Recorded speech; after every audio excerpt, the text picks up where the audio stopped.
Hi everyone, this is Jerry. This is a video covering Mikhail's last chess game. It was a blitz game, and he was playing the white pieces versus Garry Kasparov. Tal was very ill at the time, and he supposedly snuck away from his hospital bedroom in order to play this game.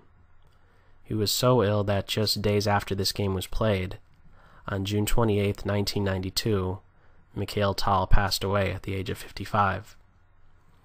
This game was quite brief, lasting only 17 moves, and it doesn't end with some flashy checkmate or resignation or a draw by mutual agreement, but rather Black ends up losing on time.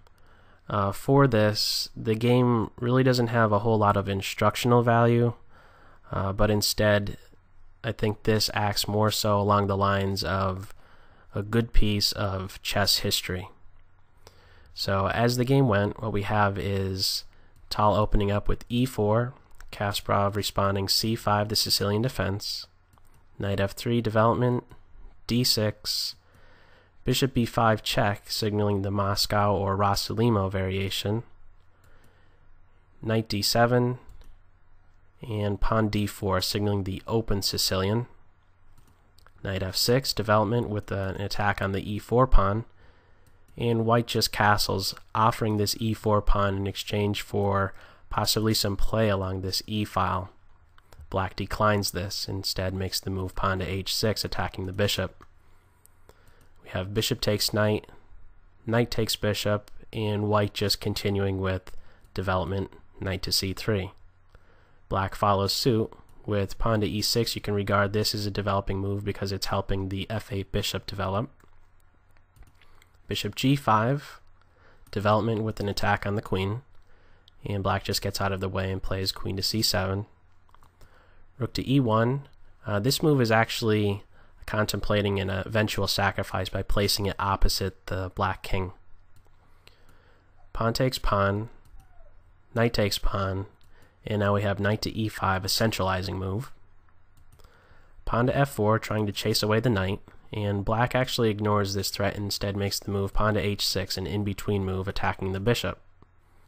The bishop retreats, and now we have another in-between move, pawn to g5, attacking the bishop, once again ignoring the threat on the e5 knight. This sequence of moves, this h6 coupled with g5, its main intention is to create a hole on the e5 square. By making this pawn on f4 either move forward or capture, e5 will ultimately be a hole, and Black will then be able to pivot on that square with pieces at later points in the game. So from here, what we have are a series of exchanges.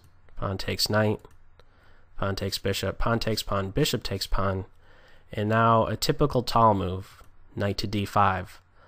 And I say typical Tal because he's regarded as the greatest attacking player the game has ever seen, and fittingly, in his very last game, he ends up sacrificing some piece, in this case the knight on d5.